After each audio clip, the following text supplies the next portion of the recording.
So next question देखते हैं, question number 18। बहुत ही मजेदार क्वेश्चन है। Find Vx। आपको क्या फाइंड करना है?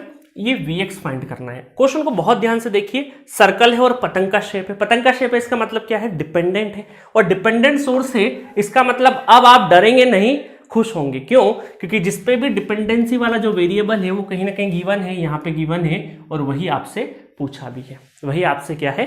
पूछा भी है। ठीक है, मजा आया? चलो, तो अभी और आगे मजा आएगा। अब क्वेश्चन सॉल्व करना है हमें। अब यहां से एक चीज करिए, देखिए यहां पर आपको डिपेंडेंसी वाला जो वेरिएबल है वही निकालना है असल में। अब यहां पर ये जो प्लस माइनस गिवन है, तो ये क्या है? ओपन सर्किट है। ये क्या है आपका? ओपन सर्किट है। तो क्या ओपन सर्किट में कभी भी करंट फ्लो करेगा? ओपन सर्किट में क्या कभी भी करंट फ्लो करेगा?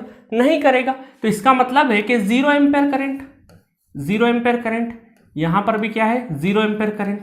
तो मुझे एक चीज बताइए, यहां पर एक रजिस्टिव सर्किट हो, कुछ भी यहां पर देखिए, अभी कोई भी बोल सकते हैं हम लोग कि यहां पे रेजिस्टेंसेज है और आपका डिपेंडेंट सर्किट है, और इस सर्किट में 0 एम्पेयर एंटर कर रहा है, तो बाहर कितना निकलेगा? वापस 0 एम्पेयर निकलेगा। ये कॉन्सेप्ट पढ़ा था एक दिन कि किसी सर्किट में जितना करंट जा रहा उतना ही वापस निकलना चाहिए। तो यहां पर इस सर्किट में इस साइड में 0 एम्पेयर एंटर कर रहा है, तो 0 एम्पेयर निकलना चाहिए। ठीक है, तो इसका मतलब है कि यहां पर देखिए 0 एम्पेयर यहां से निकल रहा है, इस सर्किट से 0 एम्पेयर निकल रहा है, वापस एंटर भी 0 एम्पेयर कर रहा है। तो इसका मतलब इस रेजिस्टेंस के अक्रॉस 0 एम्पेयर करंट है, तो वोल्टेज भी क्या होगा? आपका जो वोल्टेज भी है वो 0 वोल्ट होगा, 0 वोल्ट होगा। तो अब हमें समझ में आ गया है कि अगर हमें Vx निकालना है, कोई भी वोल्टेज निकालना है, तो KVL घूमना पड़ेगा। KVL घूम सकते हैं, देखिए KVL कैसे घूम सकते हैं? KVL इस तरीके से घूम सकते हैं, पूरा इस तरीके से। अगर KVL आउटर लूप में अगर KVL घूमेंगे तो आपको यहां पर पोटेंशियल चाहिएगा, पोटेंशियल ड्रॉप या पोलरिटी दोनों ही चाहिएगी, यह कैलकुलेट करना पड़ेगा। उसके बाद हमें यहां तो कैलकुलेट करने की जरूरत नहीं है, यहां ऑलरेडी आ चुका है, यहां पर भी हो गया है, यहां पर और कैलकुलेट करना पड़ेगा। इस तरीके से जा सकते हैं। या फिर आप में से बहुत सारे लोग ऐसे सोच सकते हैं कि सर क्यों ना आउटर लूप में क्यों घूम रहे हैं हम लोग, ऐसे इनर लूप में घूम जाते KVL। इनर लूप में घूम जाएंगे KVL, तो हमें इस दो एलिमेंट के अक्रॉस अगर पोटेंशियल्स पता चल जाए तो हमें KVL लगा देंगे, Vx की वैल्यू फाइंड आउट हो जाएगी। ऐसा भी कर सकते हैं, बिल्कुल कर सकते हैं। तो चलो, तो सबसे पहले अब हमारा टास्क क्या है कि Vx निकालना है, तो KVL घूमना पड़ेगा, और KVL घूमते टाइम पे ये 3 ओम और 4 ओम के अक्रॉस हमें वोल्टेज पोलरिटी और वोल्टेज की वैल्यू पता करनी पड़ेगी, तभी हमारा काम बनेगा। तो मैं क्या कर लेता हूं, यहां पर एक अजम्पशन ले लेता हूं कि यहां पर थोड़ी देर के लिए I1 करंट फ्लो करवा दिया। ये मैंने एज्यूम कर लिया, डायरेक्शन पॉजिटिव आ गई, इसका मतलब डायरेक्शन सही है। और एक करंट मैंने ऐसे फ्लो करवा दिया, I2 करंट, थोड़ी देर के लिए I2 करंट ऐसे फ्लो करवा दिया। चलो अब आगे बढ़ते हैं। तो इसका मतलब है कि यहां पर 24 माइनस प्लस और माइनस करंट डिसाइड कर रहा है polarity, -2I1 -4I1 equal to 0। तो I1 कितना हो जाएगा? 24 डिवाइडेड बाय 6, तो 6 चौक 24, 4 एम्पेयर। तो I1 कितना आ गया? 4 एम्पेयर आ गया। ठीक है, 4 एम्पेयर आ गया। चलो 4 एम्पेयर आ गया, तो इसके अक्रॉस जो वोल्टेज है वो अब पता चल जाएगा, क्योंकि यहां पे करंट पता है और रेजिस्टेंस पता है, तो वोल्टेज पता चल जाएगा। अब इस I2 को देखते हैं थोड़ी देर के लिए। इस I2 की वैल्यू देखें अगर हम लोग, तो 4Vx और इधर एज्यूम कर लिया तो प्लस और माइनस, तो कितना हो गया? -3I2 और प्लस और माइनस, क्योंकि इधर से तो कोई भी 0 एम्पेयर का कॉन्ट्रीब्यूशन है, तो यही I2 करंट इधर फ्लो करेगा, तो -I2 इक्वल टू 0। तो यहां पर 4Vx equal to 4I2।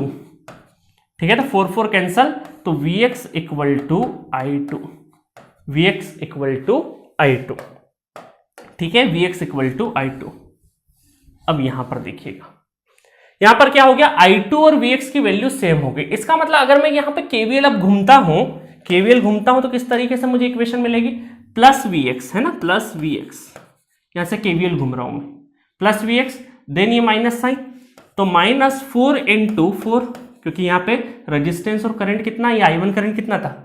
4 ampere, तो 4 × 4 16। उसके बाद ये क्या हो गया? 0। तो यहां पर कुछ भी ले लो, प्लस माइनस 0 का मतलब ही नहीं है। फिर आगे गए तो माइनस साइन के साथ 3 × I2 इक्वल टू 0। और I2 कितना है, I2 इक्वल टू कितना है Vx, तो यहां पर Vx minus 16 minus 3 into Vx equal to 0, और यहां पर यह आ जाएगा -3 में से 1 चले गया तो -2Vx equal to -16, not -16 plus, उधर चले जाएगा तो पॉजिटिव हो जाएगा, तो Vx इक्वल टू ये हो जाएगा 8, और कौन सा, माइनस का, -8 volt is the Vx value. इस Vx की जो वैल्यू है वो कितनी है, -8 वोल्ट है। ठीक है, -8 वोल्ट है। तो अब आपको यहां पर करंट भी पता चल गया होगा, करंट भी पता चल गया होगा। ठीक है, तो चलिए क्वेश्चन सॉल्व करने के हिसाब से तो हमारा क्वेश्चन सॉल्व हो गया है। क्वेश्चन सॉल्व करने के लिए हमको कुछ भी नहीं करना था, ओपन। अब यहां से क्या पता चला कि जब भी आपको ये ओपन सर्किट गिवन हो, इसका मतलब है कि वहां पर उस लाइन के क्रॉस या उस ब्रांच में हमारा करंट फ्लो नहीं कर रहा है, ये आपको पता होना चाहिए। हर क्वेश्चन में कुछ ना कुछ सीखते हुए आगे बढ़ रहे हैं हम लोग। ठीक है, तो यहां पर 0 एम्पेयर है, हम लोगों ने कुछ नहीं किया। आपको वोल्टेज निकालना है तो आपको केवीएल घूमना है, केवीएल घूमना है तो जो भी पाथ में केवीएल घूमने की योजना आप बना रहे हैं तो उसके सारे एलिमेंट के क्रॉस आपको वोल्टेज पता होना चाहिए। अब आप में से बहुत सारे लोग सोचेंगे सर हम आउटर लूप में घूमने का सोच रहे थे, तो इनके क्रॉस आपको 2 ओम और 1 ओम के क्रॉस आपको वोल्टेज निकालने पड़ते, वो निकाल के आप घूम सकते थे, सेम आंसर आएगा। आप चाहें तो करके भी देख लेना। ठीक है, तो आपको कभी भी वोल्टेज निकालना है तो केवीएल घूमना पड़ेगा, केवीएल घूमना है ना। अब सब केसेस के लिए नहीं बोल रहा हूं, अभी तक जितना हमने नेटवर्क सीखा उसके हिसाब से बात कर रहा हूं कि वोल्टेज निकालना तो केवीएल घूमना है। केवीएल के लिए हमें हर एक, जिस भी लूप में हम लोग जिस भी पाथ में घूमेंगे, जिस भी पाथ में केवीएल घूमेंगे, उस पाथ में जितने भी एलिमेंट आ रहे हैं सबके क्रॉस हमें वोल्टेज पोलरिटी और वोल्टेज का वैल्यू पता होना चाहिए, तभी हमारा आंसर निकल पाएगा।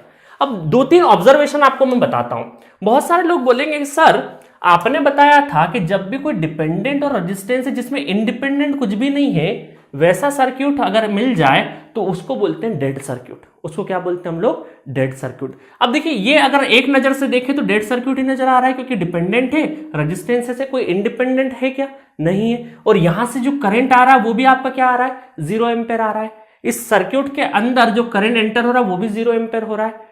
तो एक नजर में देखने से ये क्या लगता है हमें कि ये आपका पैसिव नेटवर्क है, क्योंकि ये क्या है, डेड सर्किट है, कोई भी इंडिपेंडेंट वोल्टेज नहीं है ना। याद है ना एक्टिव पैसिव के टाइम पे पढ़ाया था मैंने कि आपका ये जो एक्टिव तब कहलाएगा जब एटलीस्ट एक आपका क्या रहे, इंडिपेंडेंट रहे। बट ये अभी आप अधूरा देख रहे हैं, सर्किट तो पूरा ओवरऑल माना जाएगा, सर्किट तो पूरा ओवरऑल माना जाएगा। तो आप यहां पर देखिए कि इसको एक्टिव करने, ये अब आप बोलेंगे सर अगर डेड सर्किट है तो I2 करंट फ्लो क्यों हो रहा है, कैसे हो रहा है, I2 की वैल्यू निकल के आ रही है ना। I2 equal to Vx, Vx कितना है आपका, Vx -8 वोल्ट, तो माइनस यहां रखोगे तो I2 की वैल्यू आ रही है कहीं ना कहीं। इसका मतलब है कि ये डेड सर्किट नहीं है, इसके अंदर करंट फ्लो हो रहा है। तो ये कैसे हो रहा है, आप सिर्फ इतना सर्किट देखोगे तो डेड दिखेगा, बट सर्किट पूरा ओवरऑल सर्किट को कंसिडर करेंगे तो अब आप देखिए कि यहां पर ये जो Vx है ये किसके बलबूते निकल रहा है, केवीएल घूमते टाइम पे। और केवीएल में जो आपके कंट्रीब्यूशन आ रहे हैं वोल्टेजेस, इन वोल्टेज की डिपेंडेंसी, यहां का जो वोल्टेज है, वोल्टेज ड्रॉप है, वो किसकी मदद से निकला, करंट की वजह से। ये करंट कहां से आ रहा है, इंडिपेंडेंट से आ रहा है। तो इस इंडिपेंडेंट से I1 आ रहा है, इस I1 से यहां का ड्रॉप आ रहा है, उसकी वजह से आपका Vx जनरेट हो रहा है। और इस Vx को अगर हम यहां मल्टीप्लाई करेंगे तो यहां पर हमारे पास क्या रहेगा, वोल्टेज सोर्स बनेगा और उसकी वजह से करंट ड्राइव होगा। समझ में आया। तो आधा अधूरा नहीं देखना है हमें, एक चीज और पता चल गई। अब बहुत सारे लोग क्या होते, वो मैंने आपको जब केवीएल की डेफिनेशन लिखाई थी ना, वहां पे बहुत सारे लोग कंफ्यूज थे, सर क्लोज्ड पाथ। अब बहुत सारे स्टूडेंट क्या सोचते हैं कि सर ओपन सर्किट है तो ये क्लोज्ड पाथ तो है नहीं, क्लोज्ड लूप तो है नहीं, तो आप केवीएल कैसे लगा रहे हैं। देखिए केवीएल लगाने के लिए क्लोज्ड लूप होने की आवश्यकता नहीं है, आपको क्लोज्ड पाथ में घूमना है। पाथ और लूप में डिफरेंस है। हमने केवीएल की डेफिनेशन लिखी है तो वहां पे क्लोज्ड पाथ लिखा है कि algebraic sum of closed path is equal to 0। तो उसके लिए जरूरी नहीं कि आपका जो लूप है वो क्लोज्ड होना ही चाहिए। हाँ, करंट फ्लो होने के लिए आपका सर्किट जो है वो क्लोज्ड लूप होना चाहिए, एक क्लोज्ड लूप होना चाहिए, कनेक्टेड होना चाहिए। बट केवीएल घूमने के लिए जरूरी नहीं कि वो कनेक्टेड हो। आप किसी भी, क्योंकि ओपन में भी क्या है, वोल्टेज तो एग्जिस्ट करेगा, ओपन सर्किट भी है तो क्या है, आपका वोल्टेज एग्जिस्ट करेगा। केवीएल घूमने के लिए आपको एक क्लोज्ड पाथ में घूमना पड़ेगा, बट जरूरी नहीं है कि वो क्लोज्ड लूप बने। है ना। नहीं तो बहुत सारे स्टूडेंट, अभी आने वाले क्वेश्चन में एक जगह और कराऊंगा, कई सारे क्वेश्चन स्टूडेंट मुझसे कमेंट में पूछते हैं कि सर यहां तो ओपन सर्किट है, क्लोज लूप तो है नहीं, आप केवीएल कैसे घूम सकते हैं। तो केवीएल के लिए क्लोज्ड पाथ में घूमना है, वो पाथ ओपन भी हो सकता है, क्लोज्ड भी हो सकता है, हमें उससे मतलब नहीं है। हमें सारे वोल्टेजेस कैलकुलेट करना है क्लोज्ड पाथ में ट्रेवल करते टाइम पे। वो उसमें सर्किट ओपन भी हो सकता है, क्लोज भी हो सकता है। बट करंट तभी फ्लो करेगा जब आपका सर्किट क्लोज्ड लूप हो, मतलब क्लोज्ड पूरा बना हुआ, क्लोज्ड पाथ होना चाहिए करंट फ्लो होने के लिए, है ना। सर्किट कंप्लीट होगा तभी तो करंट फ्लो करेगा ना। बट केवीएल लिखते टाइम पे जरूर नहीं कि वो हमेशा क्लोज्ड रहे। ये ओपन सर्किट में भी देखिए केवीएल घुमा ना, क्लोज्ड पाथ में घूमना है, तो पाथ और लूप में कंफ्यूज मत होना, ठीक है। चलिए नेक्स्ट क्वेश्चन देखते हैं हम लोग। So question number 19, find V. अब देखिए बहुत सारे स्टूडेंट कहां कंफ्यूज हो जाते हैं, ये वी देखिए, वी और ये वी और ये वी, है ना। मैं अब तरीका बताता हूं।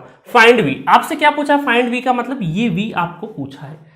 अब बहुत सारी जगह पे ये जो वी है, ये वोल्ट का काम कर रहा है, क्या है, यूनिट का काम कर रहा है। अब देखो मैं एक चीज बताता हूं, जब भी आपको कोई सर्कुलर मतलब कि इंडिपेंडेंट सोर्स के साथ में अगर वी लिखा रहे, है ना, कोई भी इंडिपेंडेंट सोर्स है, 24 वी लिखा है, उस वी का मतलब क्या होता है, यूनिट है, ये यूनिट है, वोल्ट यूनिट है।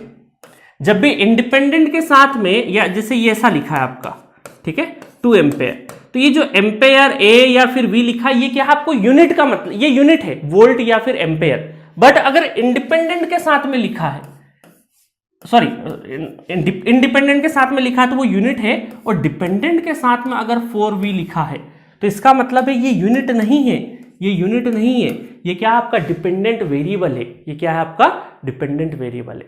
तो यहां पर भी बहुत सारे स्टूडेंट कंफ्यूज होते हैं कि जब भी देखो तो इंडिपेंडेंट के, अब यहां पे देखो यही क्वेश्चन देखो, आपसे पूछा है ये वाला वी, बट ये वी और ये वी दोनों डिफरेंट है, क्योंकि जब भी आपको इंडिपेंडेंट के साथ में वी लिखा है इसका मतलब वो यूनिट है, वो वेरिएबल नहीं है। और डिपेंडेंट के साथ में लिखा रहेगा, चाहे अगर डिपेंडेंट में इस तरीके से लिखूं 4a या फिर कुछ यहां पर 4ix लिख दिया, 4i लिख दिया, तो ये क्या आपका डिपेंडेंट वेरिएबल है, ये क्या आपका डिपेंडेंट वेरिएबल। बट इनके साथ में v वगैरह लिखा रहे तो वो यूनिट का काम करता है, ये चीज का ध्यान रखना। चलो इस क्वेश्चन में देखना है तो ये v फाइंड आउट करना है। अब वोल्टेज फाइंड करना है तो केवीएल घूमना पड़ेगा। तो जब भी आपको देखो, अब लड़ाई हो गई कि यहां पर 6 वोल्ट की बैटरी लगी है और 2 एम्पेयर का करंट है, तो किसकी माने, इस बैटरी से कोई करंट प्रोड्यूस होगा उसको मानेंगे कि यही करंट को हम लोग पूरे लूप का करंट मान लेंगे। तो जब भी कभी एक लूप में करंट सोर्स और वोल्टेज सोर्स दोनों हैं, तो किसको डोमिनेंट रखेंगे हम लोग, करंट सोर्स को। उस लूप का करंट कौन सा रहेगा, जो आपके करंट सोर्स का वैल्यू रहेगा वही। इसका मतलब किसी भी सर्किट के पेरीमीटर में, आउटर पेरीमीटर में अगर कोई करंट सोर्स लगा हुआ है तो उस सर्किट में वही करंट फ्लो करेगा, इररिस्पेक्टिव के वोल्टेज की वैल्यू कुछ भी हो, ठीक है। तो इसका मतलब 2 एम्पेयर करंट फ्लो कर रहा है, तो 2 एम्पेयर करंट, इसका मतलब प्लस माइनस 2 और 2 4 वोल्ट, और केवीएल घूम जाओ तो कितना हो गया, v - 4 + 6 = 0, तो कितना हो गया, 6 में से 4 गया तो 2, और उधर जाएगा तो -2 वोल्ट। तो v की वैल्यू कितनी हो गई, 2 वोल्ट हो गई, v की वैल्यू कितनी हो गई, 2 वोल्ट हो गई। तो यही मैंने कंक्लूजन यहां पे अगली स्लाइड पे लिख दिया है कि whenever ideal current source is present in a loop located in a perimeter of the circuit, that current only flows in the loop irrespective of rating of voltage source. चाहे voltage source की value कुछ भी हो, अगर एक perimeter में, outer loop में अगर आपका करंट सोर्स लगा है तो उस लूप में वही करंट की वैल्यू फ्लो करेगी, ठीक है। ये एक केस हो गया, ये कॉन्सेप्ट आपको आगे काम आएगा, ठीक है। चलिए आगे बढ़ते हैं। Find v। अब यहां पर भी देखिए कंफ्यूज तो नहीं हुए, बिल्कुल नहीं होना कंफ्यूज। इस v का मतलब क्या है, पहले सोर्स चेक करो, सोर्स क्या है आपका, इंडिपेंडेंट सोर्स है, इंडिपेंडेंट है, इसका मतलब ये v का मतलब क्या है, वोल्ट है, नॉट वेरिएबल। इस v और इस v में कंफ्यूज मत होना। हाँ डिपेंडेंट होता, डिपेंडेंट सोर्स होता तो ये और v और वो v सेम होता, बट अभी अलग है ना। चलो आप आपको पहचानते आ ही गया है। अब बहुत सारे लोग इसको क्वेश्चन को कैसे करते हैं, सर ने बताया कि वोल्टेज फाइंड करना है, 2 एम्पेयर करंट वोल्टेज सोर्स और ये है किसी नेटवर्क से ऐसा 2 एम्पेयर निकल रहा है तो वापस 2 एम्पेयर ही एंटर करेगा, और 2 एम्पेयर तो प्लस माइनस कितना हो गया, 4 वोल्ट हो गया, 2 और 2 4। अभी बताया सर ने कि एक करंट सोर्स है, वोल्टेज सोर्स है, जीत किसकी होगी? करंट सोर्स की होगी। और केवीएल घूम जाते हैं, केवीएल घूम जाएंगे तो कितना हो जाएगा? V -4 -5 = 0, है ना? नहीं, क्या हो जाएगा? V -4 -5 = 0, तो V = 9 volt is the answer. ऐसे बहुत सारे लोग करते हैं जो कि बिल्कुल ही गलत है, ऐसे नहीं करना है, ठीक है। अब एक कॉन्सेप्ट और बताता हूं मैं आपको आज से। क्या कॉन्सेप्ट है? कि इस करंट सोर्स के अक्रॉस भी वोल्टेज पता होना चाहिए, चाहे पोलरिटी कुछ भी हो। इस करंट सोर्स के अक्रॉस भी आपका पोटेंशियल डिफरेंस होना चाहिए पता, तभी आप केवीएल लिख सकते हैं। अब आप पीछे के क्वेश्चंस चेक करोगे बार मेरी ये बात सुनते ही कि क्या अभी तक ऐसा केस आया? देखो, इस करंट सोर्स के अक्रॉस V का वोल्टेज वैल्यू निकाला हमने, -2 वोल्ट आया कि नहीं आया? अगर इस क्वेश्चन में इस करंट सोर्स के अक्रॉस वोल्टेज की वैल्यू आ रही है, इसका मतलब है कि इस क्वेश्चन में भी इसके अक्रॉस कोई ना कोई वोल्टेज होगा ना। हम उस वोल्टेज को स्किप करके केवीएल लिख दी, ऐसा तो होगा नहीं। इसका मतलब है कि V माइनस प्लस जो भी रहे, अभी हमें नहीं पता, यहां पर एक अननोन वोल्टेज रहेगा, उसके बाद -4 -5 = 0। इसका मतलब एक इक्वेशन और दो अननोन, V भी अननोन और एक अननोन, तो हमें पता ही नहीं है। तो इसका मतलब एक इक्वेशन दो अननोन, तो हम ये बोल सकते हैं कि अगर ऑप्शन होगा तो हम बोल देंगे none of this, V not possible, नहीं निकाल सकते, नॉट पॉसिबल। अब बहुत सारे स्टूडेंट इस नेटवर्क से डर जाते हैं। ऐसे नेटवर्क अगर बना रहे तो कोई दिक्कत नहीं है, कोई भी एक नेटवर्क है उससे ऐसे करंट जा रहा है, हमें एनालिसिस इसी को करना है, ठीक है। तो आज से क्या बात पता चली कि करंट सोर्स है ना, उसके अक्रॉस भी केवीएल लिखते टाइम पे वोल्टेज पता होना चाहिए, नहीं तो गड़बड़ हो सकती है।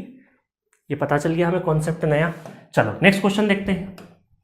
Question number 21, find Vx। अब ये Vx आपको निकालना है, ठीक है, Vx निकालना है। अब यहां पर देखिए, ये भी क्या है आपका? ओपन सर्किट है, ओपन सर्किट। इसका मतलब ओपन सर्किट है, इस ब्रांच में करंट फ्लो करेगा क्या? नहीं करेगा। इस ब्रांच में हम बोल सकते हैं 0 एम्पेयर करंट। 0 एम्पेयर करंट मतलब 0 वोल्ट, इसके क्रॉस 0 वोल्ट। बट बैटरी लगी है तो उसकी पोलरिटी तो रहेगी, वो वोल्टेज तो रहेगा। अब वोल्टेज निकालना है और ओपन सर्किट है, तो इसका मतलब इस ब्रांच में क्या है? 0 एम्पेयर करंट हो रहा है। वोल्टेज निकालने के लिए केवीएल घूम जाओ, चाहे केवीएल इधर घूमो चाहे इधर घूमो, किधर भी घूम जाओ, आपकी श्रद्धा भक्ति जिस तरफ केवीएल घूमना उधर घूम जाओ। तो अगर हमें ऐसे केवीएल घूमता हूं कि +Vx +12, यहां तो 0 है, और इसके अक्रॉस, तो यहां पर मुझे 5 ओम के अक्रॉस वोल्टेज की पोलरिटी और वोल्टेज की वैल्यू पता करनी पड़ेगी। सिमिलरली कुछ स्टूडेंट चाहते हैं कि इधर से घूमना, तो यहां से घूमते हुए इधर आओगे तो इसके अक्रॉस और इसके अक्रॉस, दोनों के अक्रॉस आपको वोल्टेज, पोलरिटी और वोल्टेज निकालना पड़ेगा। बट इधर दो लोगों के लिए निकालना है हमें और इधर एक ही के लिए निकालना है, तो क्यों ना हम केवीएल इधर ही घूम जाएंगे। चलो घूम जाएंगे केवीएल, चलो ये हटा दिया, अभी डिसाइड हो गया केवीएल किधर घूमना है, इधर घूमना है। अब घूमने के लिए यहां का वोल्टेज पता करना है, तो यहां का वोल्टेज पता करना है, तो अब यहां पर देखो, इस ब्रांच में तो क्या हो गया? 0 एम्पेयर करंट है, तो यहां पर ये जो 20 वोल्ट की बैटरी, ये करंट I प्रोड्यूस करेगी, कोई ये करंट I प्रोड्यूस करेगी। इधर तो 0 जा रहा है, इसका मतलब यही I इस साइड भी चले जाएगा, यही I इधर चले जाएगा, I करंट और वापस रिटर्न I करंट। तो इस आउटर लूप में हम लोग घूम जाते हैं और ये प्लस माइनस। अभी डायरेक्शन अगर मैंने ऐसी मानी है और अगर ये पॉजिटिव आ जाता है तो यही डायरेक्शन सही रहेगी। चलो तो अब केवीएल घूम जाते हैं, केवीएल घूम जाते हैं तो कितना रहेगा? 20, ये ऊपर लिख देते हैं थोड़ा हम लोग, है ना, नॉट 24, 20 माइनस, है ना, प्लस से एंटर किया, माइनस से लीव किया, तो -2i -5i -3i = 0। 5 और 3 8 और 10, तो i = 20 divided by 10, that is 2 ampere current. 2 ampere current हो गया, तो यहां पर कितना हो जाएगा? 2 एम्पेयर करंट है, तो ये मल्टीप्लाई 10 वोल्ट। केवीएल घूम जाओ, केवीएल घूम जाओगे तो आसानी हो जाएगी, +Vx, ठीक है, बाद वाला साइन क्या है? +12 और इधर +0 वोल्ट मान लो थोड़ी देर के लिए, है ना, प्लस माइनस जो भी, 0 को कोई मतलब नहीं, लिख दिया मैंने जस्ट, -10 = 0। तो कितना हो गया? ये हो जाएगा Vx = 12 में से 10 गया 2, उधर जाएगा तो -2 वोल्ट इज द आंसर। मजा आया क्वेश्चन में? Vx = -2 volt. तो यहां पर देखो, ओपन सर्किट में करंट नहीं फ्लो होता, ये कॉन्सेप्ट भी यूज हुआ, और केवीएल, आप में से बहुत सारे लोग चाहेंगे सर इधर केवीएल घूम जाए तो क्या होगा, सेम आंसर आएगा, आप चाहे तो करके देख लेना। ठीक है, चलिए नेक्स्ट क्वेश्चन की तरफ बढ़ते हैं। नेक्स्ट क्वेश्चन है क्वेश्चन नंबर 22, इस लेक्चर का लास्ट क्वेश्चन है, केवीएल का भी लास्ट क्वेश्चन है। ठीक है, ये क्वेश्चन ट्राई करिए वीडियो को पॉज करके, बहुत मजा आने वाला है इस क्वेश्चन में। चलिए मैं सॉल्व करता हूं क्वेश्चन नंबर 22, फाइंड वी। अब देखिए वी का मतलब क्या है, अब बहुत सारे स्टूडेंट कंफ्यूज हो जाएंगे कि देखिए ये वी यहां पे लगा है, ये फाइंड आउट करना है, बट ये वाला जो वी है और ये वाला वी है ये सेम नहीं है, अलग अलग है। कैसे पता किया हमने, क्योंकि ये वाला जो वी है वो आपका कौन सा सोर्स लगा, ये आपका इस तरह की पोलरिटी, चाहे सर्कल नहीं बना हो और प्लस माइनस भी बना हो, तो ये कौन सा आपका इंडिपेंडेंट है। डिपेंडेंट तो पतंग जैसा शेप होता है ना, तो इंडिपेंडेंट के साथ में जब भी वी लगा इसका मतलब वो क्या है, यूनिट सिंबल कर रहा है। वी का मतलब क्या है यहाँ पे, वोल्ट। ठीक है, वी का मतलब क्या है यहाँ पे, वोल्ट है। और ये वाला जो वी पूछा है हमसे क्वेश्चन में, वी बना के और पूछा है फाइंड वी, तो ये इसकी वैल्यू हमें पता करनी है। ये एक वेरिएबल है, ये एक वेरिएबल, चाहे उसकी यूनिट वोल्ट ही होगी बट ये एक वेरिएबल है। ठीक है, समझ में आ गया, ये चीज क्लियर हो गई आपको। नहीं तो बहुत सारे स्टूडेंट क्या करते हैं ना, जब डिपेंडेंट वाला सीखने लगते हैं साथ साथ में, तो इस वी और इस वी को एक जैसा मान लेते हैं, और जब डिपेंडेंट के साथ में वी काउंट करना हो तो वहां मानते नहीं है, इस वजह से गड़बड़ होती है। तो ये छोटे छोटे पॉइंट्स आपको मैं बता रहा हूं, ठीक है, ताकि गलती ना के बराबर हो। चलो, तो ये है आपका ओपन सर्क्यूट। ये क्या है आपका, ओपन सर्क्यूट है, ओपन सर्क्यूट। तो ओपन सर्क्यूट में क्या करंट फ्लो करेगा, नहीं, 0 ampere current, 0 ampere current, 0 ampere current. ठीक है, इधर भी वापस 0 एम्पेयर करंट, कोई भी 0 एम्पेयर करंट है। इसका मतलब है कि 0 एम्पेयर करंट है तो यहां पर पोटेंशियल क्या होगा, 0 वोल्ट का होगा। रेजिस्टेंस के अक्रॉस पोटेंशियल क्या होगा, 0 वोल्ट रहेगा। अब मुझे एक चीज बताइए कि ये जो 3 एम्पेयर करंट है, यहां से जो 3 एम्पेयर करंट आ रहा है ये ऐसे जाएगा, इधर तो 0 चले गया, तो आप केसीएल अगर लिखते हो तो ये पूरा का पूरा करंट इधर चले जाएगा ना, 3 एम्पेयर, 3 एम्पेयर। थोड़ी देर के लिए इधर 0 एम्पेयर है और ये सारा का सारा करंट इधर फ्लो कर रहा था। आप देखिए यहां पर अभी एक केस करवाया था ना मैंने, कि जब भी वोल्टेज सोर्स और करंट सोर्स हो तो जीत किसकी होती है, करंट सोर्स की, तो वही करंट आपके इस लूप में फ्लो करेगा। बट इस केस में वो पेरीमीटर पे नहीं है, आउटर लूप में नहीं है, बट यहां पर इसमें 0 एम्पेयर करंट जाने का मतलब है कि इसका कंट्रीब्यूशन नहीं, तो वो आउटर जैसा ही ट्रीट हो रहा है। पर ठीक है, अगर वो कॉन्सेप्ट याद में नहीं आए तो आप सिंपल केसीएल लगा के देख लो कि इधर 0 है, इधर से 3 आ रहा है, तो इधर करंट कितना जाएगा, 3 एम्पेयर ही जाएगा, कोई रास्ता ही नहीं बचा है। चलो 3 एम्पेयर जा रहा है तो इसका मतलब है कि यहां पे जो पोलरिटी है प्लस माइनस कितना हो जाएगा, क्षेत्रीय 18 वोल्ट। यहां पर वोल्टेज पोलरिटी गिवन है, यही 3 एम्पेयर इधर से आएगा तो प्लस माइनस 3 दूना 6 वोल्ट, 6 वोल्ट, नॉट वी, ये वी और वो वी अलग अलग है ना, वोल्ट का है ये। चलो अब क्या करें, केवीएल घूम जाए क्या, आप बोलोगे सर केवीएल घूम जाओ, बट इस करंट सोर्स के अक्रॉस हमें वोल्टेज नहीं पता है, वोल्टेज नहीं पता है, तो इसको हम लोग केवीएल घूमते टाइम पे इस 3 एम्पेयर करंट से नहीं गो थ्रू होंगे। जब भी हम केवीएल घूमेंगे तो इस 3 एम्पेयर को हम रास्ते से हटा देंगे, इसको रास्ते में नहीं लेंगे।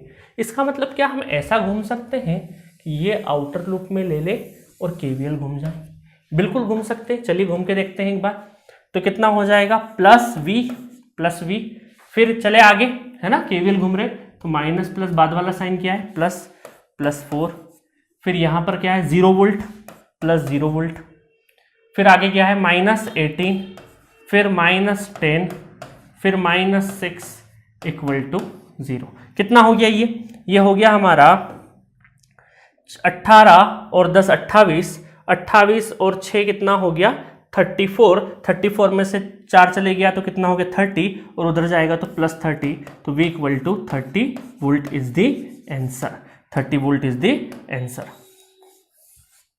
इस V की वैल्यू कितनी आ गई, 30 वोल्ट आ गई, आंसर आ गया।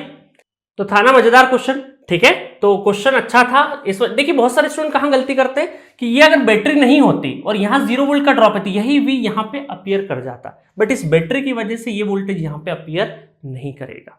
ठीक है, इस चीज का ध्यान रखना। तो आपको अब हमेशा ध्यान रखना है कि ओपन सर्किट हो जाए तो इसका मतलब है कि 0 एम्पेयर करंट है, बट ओपन सर्किट में केवीएल तो घूम ही सकते हैं, हम केवीएल तो घूम सकते हैं।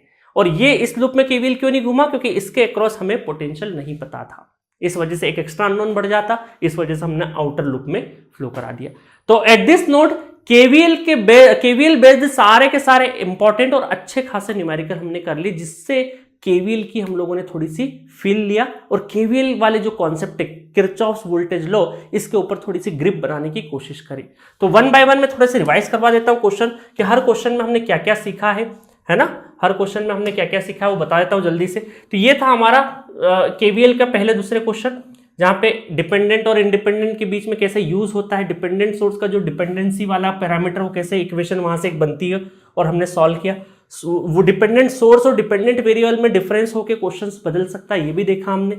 नेक्स्ट क्वेश्चन में हमने क्या देखा, यहां पर हमने सीखा कि किसी भी एक पॉइंट के ऊपर अगर वोल्टेज 10 वोल्ट लिखा है तो उसका मतलब क्या है, और केवीएल घूमते टाइम पे किसी भी नोड के ऊपर अगर हमारा VA वोल्टेज लिखा है तो उसका मतलब क्या है, और केवीएल लेते टाइम पे हमें प्लस माइनस कैसे लिखना है उसका मैंने एक आइडिया दे दिया आपको।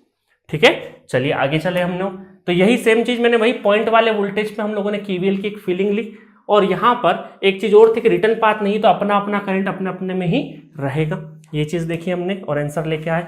नेक्स्ट क्वेश्चन देखा हम लोगों ने केवीएल में कि यहां पर ओपन सर्किट का कॉन्सेप्ट था कि ओपन सर्किट में आपका करंट फ्लो नहीं करेगा, और बहुत सारे लोग क्लोज्ड लूप और क्लोज्ड पाथ में कंफ्यूज हो जाते हैं। तो केवीएल लिखते टाइम पे क्लोज्ड पाथ में घूमना है, चाहे वो ओपन हो चाहे क्लोज्ड हो, उससे हमें लेना देना नहीं है। क्लोज्ड एक पाथ पूरा कंप्लीट होना चाहिए आपका। ठीक है, चलिए तो ये इस तरीके से हमने यहां पर ये क्वेश्चन करेक्ट किया और बहुत कुछ चीजें सीखी। नेक्स्ट हमने क्वेश्चन नंबर फाइंड वी। अब यहां पर मैंने एक चीज और बताई, एक एडिशनल कॉन्सेप्ट, कि कई बार हम स्टूडेंट रहते हैं ना तो कंफ्यूज हो जाते हैं शुरू में, बाद में जाके नहीं होंगे, कि इंडिपेंडेंट के साथ में जो वी लिखे हैं या फिर आई लिखे हैं वो हमारे क्या है यूनिट्स है, और डिपेंडेंट सोर्सेस के साथ जो लिखा है वो यूनिट नहीं है, वो आपके वेरिएबल्स है। ठीक है, ये चीज हमने सीखी। नेक्स्ट है आपका, ये हम लोगों ने देखा कि इस वाले क्वेश्चन में कि करंट सोर्स और वोल्टेज सोर्स रहे तो करंट सोर्स की वैल्यू आपके पूरे लूप में घूमेगी। ये हमने नोट पॉइंट भी लिख दिया है एक आपके लिए। नेक्स्ट है आपका, ये देखा हमने कि करंट सोर्स के अक्रॉस भी वोल्टेज का ड्रॉप होता है, उसको कई बार लिखना भूल जाते हैं, इस वजह से मैंने पूरा लिख के फिर कट किया। आप भी ऐसे ही करना है ना, पूरा कट करना है, कट दिखना चाहिए कॉपी के अंदर, ताकि आपको पता रहेगा कि यहाँ पे क्या चीज सर ने बताई थी। तो वी नॉट पॉसिबल निकल नहीं सकता। नेक्स्ट वही ओपन सर्किट वाला चीज था, उसकी ही हमने प्रैक्टिस करी। नेक्स्ट क्वेश्चन यही वही था, ओपन सर्किट वाला था तो करंट फ्लो नहीं करा, और फिर हम लोगों ने यही 3 एम्पीयर फ्लो कराया और फिर केवीएल आउटर लूप में लगा दिया। तो इस तरीके से हमने केवीएल के ऊपर अच्छे खासे न्यूमेरिकल कर ली। अब नेक्स्ट लेक्चर में क्या करेंगे हम लोग कि और भी क्वेश्चन प्रैक्टिस करेंगे। अभी कौन सी यूनिट चल रही है, यूनिट नंबर 4 चल रही है, बेसिक सॉल्विंग टेक्निक, जिसमें पहला हमने केसीएल पढ़ा, दूसरा अभी क्या पढ़ लिया, केवीएल पढ़ लिया। अब नेक्स्ट टेक्निक पे जाने से पहले मैं आपको क्वेश्चन की और अच्छी प्रैक्टिस कराऊंगा। अब नेक्स्ट लेक्चर में मैं कुछ ऐसे क्वेश्चन कराऊंगा जिसमें केवीएल भी यूज होगा, केसीएल भी यूज होगा और ओम्स लॉ भी यूज होगा। तो नेक्स्ट लेक्चर में हम लोग कुछ ऐसे क्वेश्चन करेंगे जिसमें केवीएल, केसीएल और ओम्स लॉ तीनों के तीनों जो बेसिक सॉल्विंग टेक्निक में हम लोग केवीएल केसीएल को कंसीडर करते हैं, तो ओम्स लॉ भी है इनहेरेंटली। तो केवीएल, केसीएल और ओम्स लॉ के ऊपर कुछ और भी इंटरेस्टिंग क्वेश्चन करेंगे। देन हम लोग बेसिक सॉल्विंग टेक्निक की नेक्स्ट टेक्निक जो कि 3rd नंबर की कहलाएगी, उसको उसके बाद पढ़ेंगे। तो नेक्स्ट लेक्चर में केवीएल, केसीएल और ओम्स लॉ के ऊपर हम लोग कुछ और बेहतरीन न्यूमेरिकल करेंगे। Okay, thank you.